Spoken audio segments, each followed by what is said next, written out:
మోదీ ప్రభుత్వంలో మౌలిక వసతుల రూపంలో దేశ అభివృద్ధి వేగవంతంగా ముందుకు సాగుతోంది. ఆ అభివృద్ధి ప్రయాణంలో తెలంగాణకు విమానయాన రంగంలో కొత్త దిశ చూపిస్తోంది. తెలంగాణలో ఎయిర్పోర్టుల అభివృద్ధిపై కేంద్ర మంత్రి కిషన్ రెడ్డి గారు కేంద్ర పౌర విమానయాన శాఖ మంత్రి రామ్మోహన్ నాయుడు గారితో సమగ్రంగా చర్చించారు. రాష్ట్రంలోని వివిధ ఎయిర్పోర్టుల ప్రాజెక్టుల పురోగతిని ఇద్దరు మంత్రులు సంయుక్తంగా సమీక్షించారు.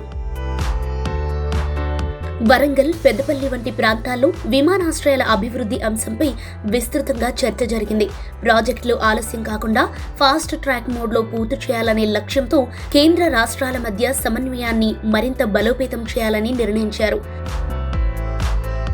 ముఖ్యంగా వరంగల్ విమానాశ్రయం విషయంలో కీలక బ్రేక్ త్రూ నమోదైంది. మొత్తం 953 ఎకరాల భూమి విమానాశ్రయానికి అందుబాటులోకి రావడంతో 2500 మీటర్ల రన్వే నిర్మాణానికి మార్గం సుగమమైంది. ప్రస్తుతం design, scope of work, DPR ఖరారు చేసే ప్రక్రియ తుది దశకు చేరుకుంది. 2026 జూన్లో శంకుస్థాపనకు కార్యాచరణ సిద్ధమవుతోంది. ఇదొక హామీ కాదు, గ్రౌండ్ లెవెల్ ప్రాసెస్తో ముందుకు సాగుతున్న ప్రాజెక్ట్. అదేవిధంగా పెద్దపల్లిలో విమానాశ్రయం కోసం 980 ఎకరాల భూమిని ఇప్పటికే గుర్తించారు. ఈ ప్రాజెక్టుకు సంబంధించిన ఫిజిబిలిటీ స్టడీ కొనసాగుతోందని airports authority of India chairman వెల్లడించారు. తెలంగాణలో రీజనల్ ఎయిర్ కనెక్టివిటీని విస్తరించాలన్న కేంద్ర ప్రభుత్వ వ్యూహానికి ఇది మరో బలమైన ఉదాహరణ.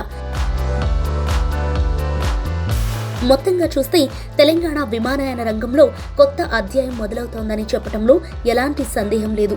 నరేంద్ర మోదీ ప్రభుత్వంలో అభివృద్ధి మాటల్లో కాదు, రన్వే మీద కనిపిస్తోంది. ఇదే మోదీ మోడల్ ఆఫ్ గవర్నెన్స్.